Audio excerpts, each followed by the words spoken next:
Hey everybody, this is Meyer, and in this video what we're going to be doing is creating this complex pitch riser.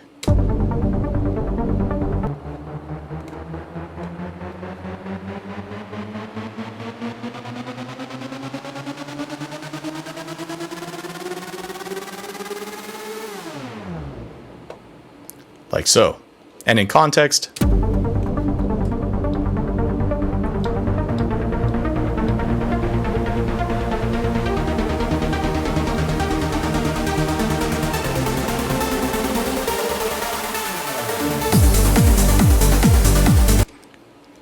let's get started.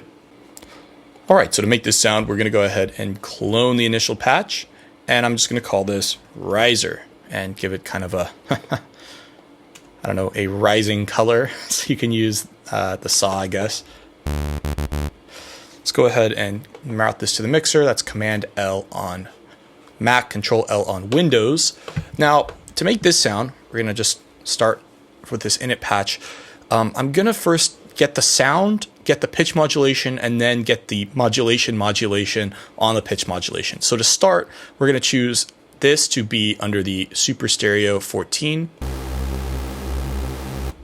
Then I'm going to copy this to oscillator 2. We're going to do the same thing here except an octave higher. So let's mix this in.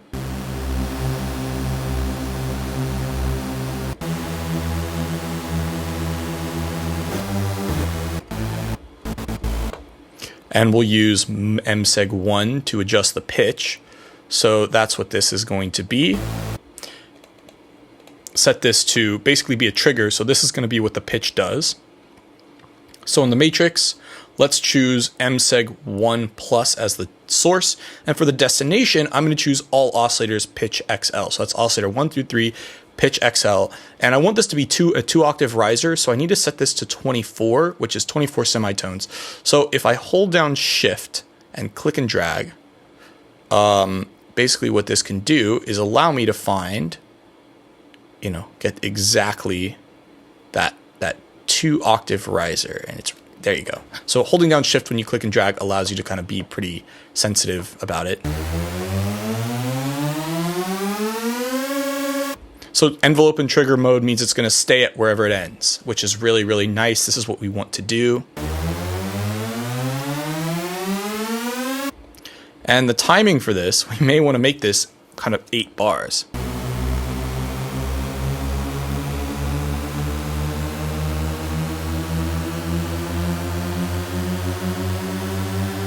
Kind of like that. Although for now, we can kind of experiment with it being shorter. So we'll use MSEG 1 to kind of do whatever we need to do with the sound. The first is we want to open it up more.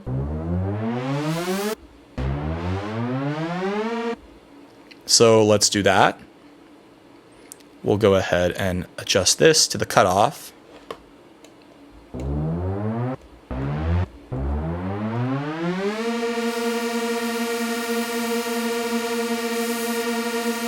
This butter filter is good. I also like the Curtis filter.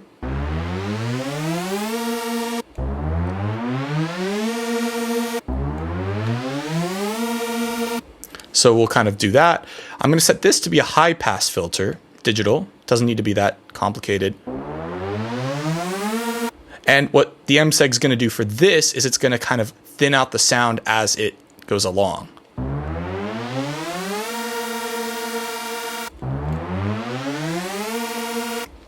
Like that. I like that because it kind of takes out the low end. The other thing I'm going to do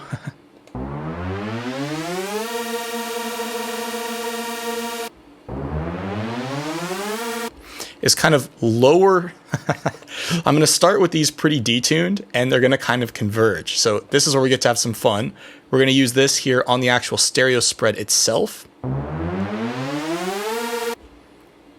to kind of go from being really detuned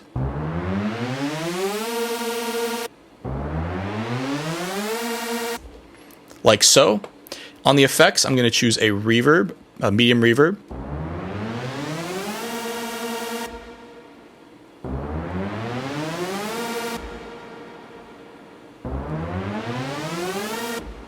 And delay, we're going to just choose a kind of, maybe just a classic delay.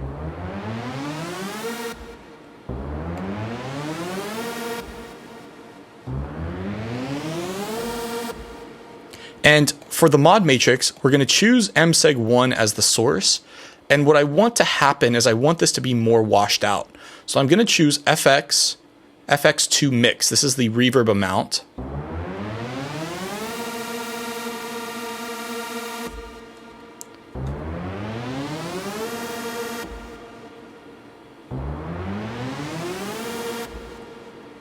So once again, the sound's going to get more washed out over time. So let me go ahead and kind of increase the time here.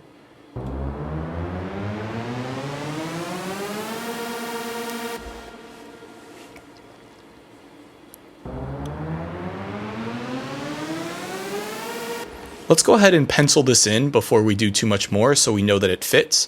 And I like using synthesizers for these risers rather than samples because then we can make sure it's in the key of the track we're working in. So I believe we're in G or G sharp. We can go ahead and double check. Let's go ahead and see when I pencil this in. This is where the riser is going to be right before this. And let's look at the first note of our sub bass. It's A sharp. So that's the key we're in. Go ahead and just move this up here.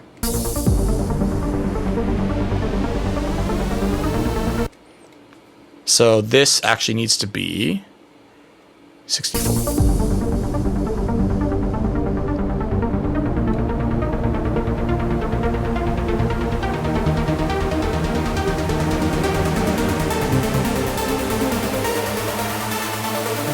Sorry, 32, because it's 4 beats, 8 bars.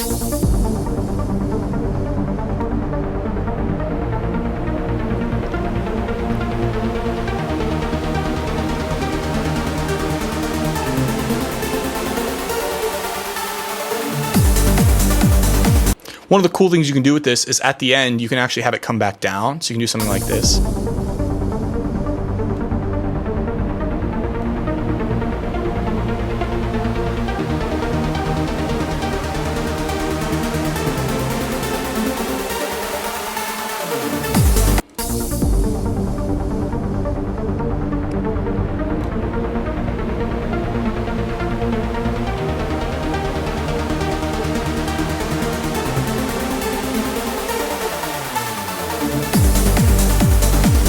So you can choose which one you like. I think for this, I kind of prefer having it kind of up.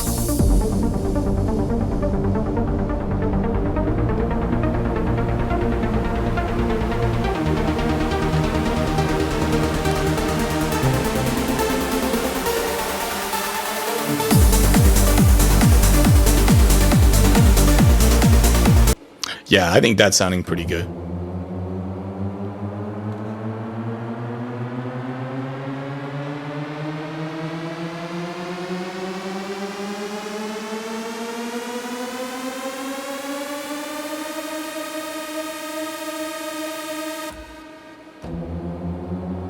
Yeah, that's sounding pretty good. And one thing that can help is just kind of giving it a little bit of time to be at that top pitch, just to really establish where it is.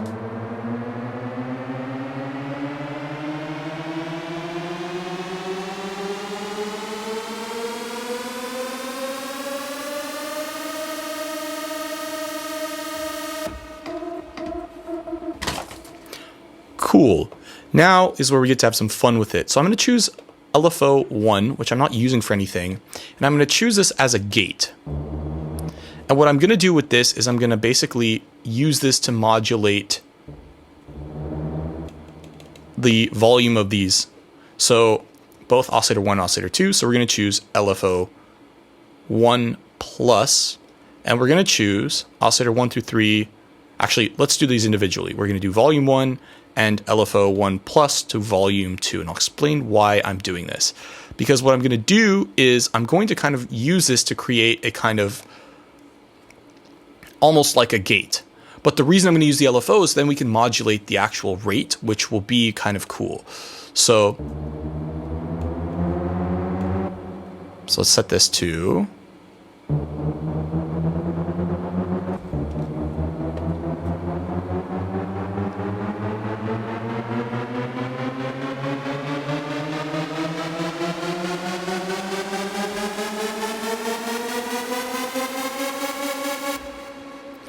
Then what I'm going to do, this is where we get to be tricky, we're going to choose a gate for this one, I'm going to move this over, the phase over, so it's like this, so it's low and then high.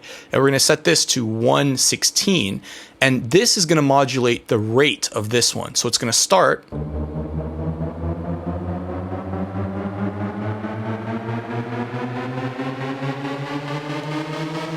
Sorry, this needs to be 132. So that halfway through at 1/16, it's going to jump up in speed. So we're going to take LFO 1 and we're going to map it to the speed. So we have to do it this way.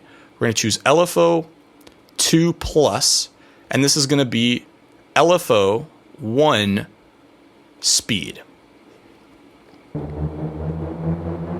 we got to find where this goes.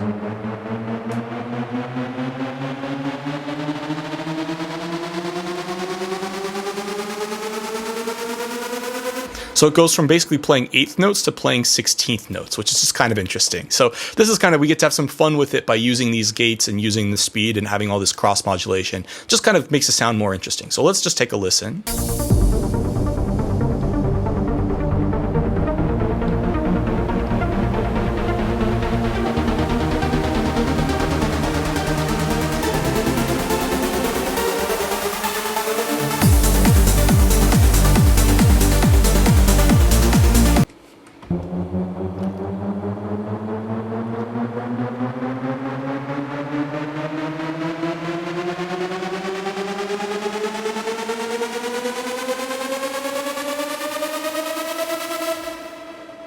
The other thing we could do is, oh, this would be really interesting. Let's use this multi-segment generator to do it.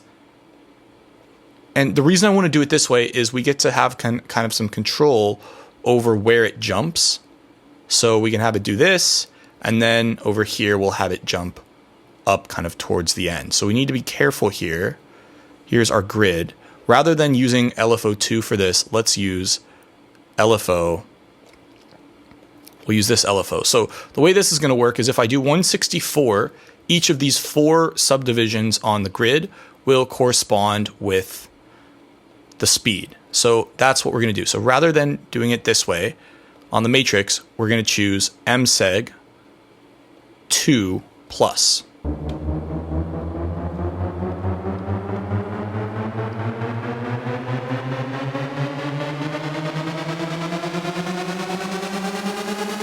And then at this point is where it's going to jump up again. So let's see. Let's make sure this is right here.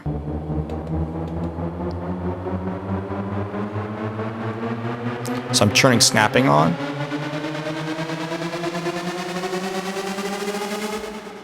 And then now let's go ahead and move this to 8 so that we can put this up like this. And I'm just going to set this to trigger as well, so it just stays.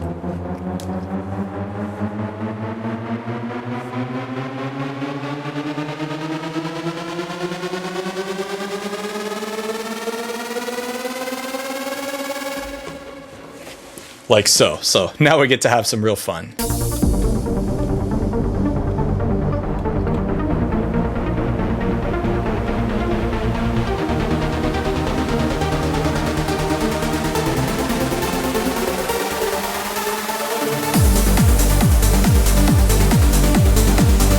One of the reasons I'm increasing the release here is so MSEG1 stays with all that reverb all the way up as the sound kind of gets released. So not only is this causing the tail to stay, but it's causing that reverb tail to also stay louder as well. So I like the way this works. The last thing I'm going to do, we get 16 modulation spots and this is a really complex sound, is I'm going to use the mod matrix to adjust how much LFO1 is adjusting the volume, so how much this gate is. And I like this because suppose you want to just use this as a standard riser, it'll just sound like that, and you could also have the gating part. So MIDI, macro, mod wheel, this is going to go to matrix send. Now we got to calculate the number, 1, 2, 3, 4, 5, 6, 7, I think this is 8 and 9. Yeah, 8 and 9.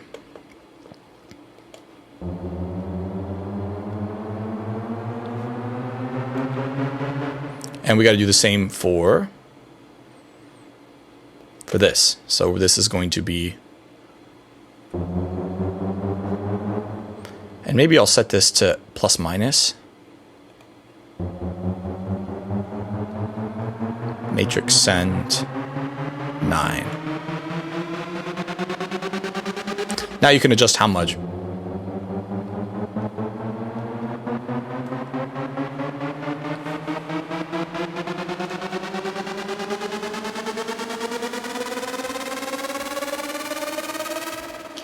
And now that we've done this, I like having this come back down in pitch, I think. So I'm going to turn on snapping here and just bring it like.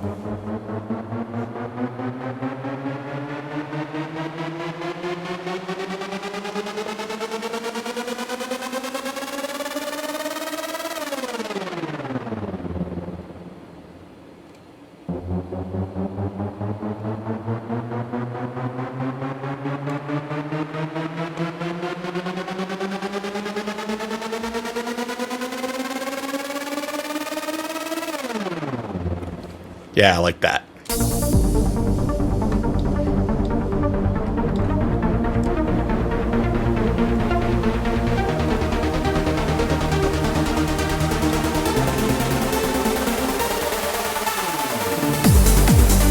And I think as it comes down here, I want to kind of cut the...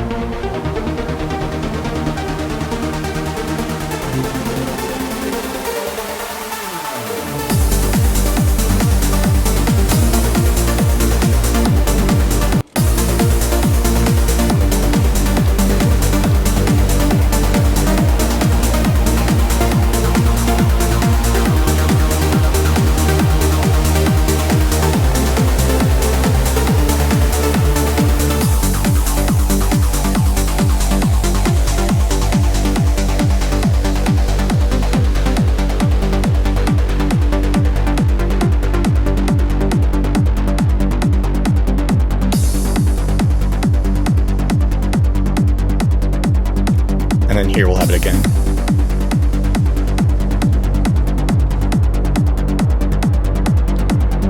Oops.